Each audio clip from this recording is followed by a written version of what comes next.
Di kota Semarang, cerita horor sering bermula dari sudut-sudut kota yang tenang, namun menyimpan misteri mendalam.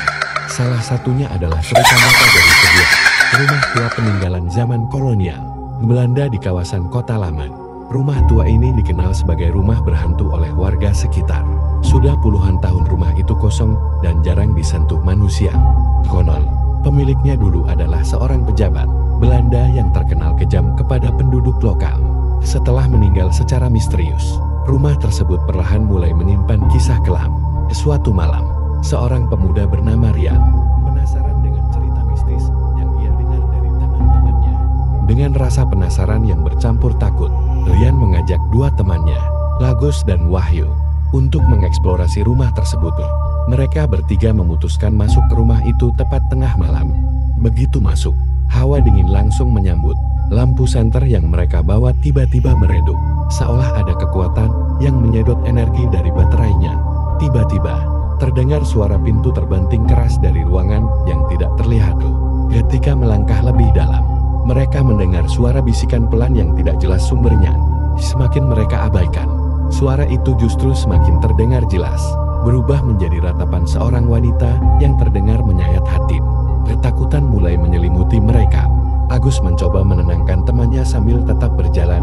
Namun, saat mereka mencapai sebuah ruangan besar dengan cermin besar antik, tiba-tiba Rian melihat bayangan lain di cermin tersebut. Bayangan seorang perempuan berpakaian putih lusuh berdiri tepat di belakang Wahyu. Spontan Rian berteriak, membuat Agus dan Wahyu berbalik arah.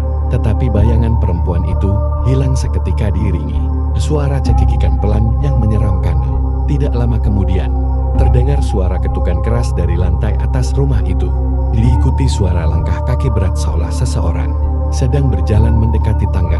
Meski takut, rasa penasaran mereka membuat ketiga pemuda itu tetap naik ke lantai 2. Di atas, suasana semakin mencekam. Dinding yang retak dan jendela-jendela besar yang sudah pecah membuat angin malam leluasa masuk membawa suara-suara aneh yang kadang berubah menjadi suara tangisan pilem. Tiba-tiba, Agus merasa tangannya ditarik sesuatu hingga hampir terjatuh dari tangga. Untungnya, Wahyu berhasil memegangnya, namun ketegangan mencapai puncaknya saat mereka menemukan sebuah ruangan terkunci rapat.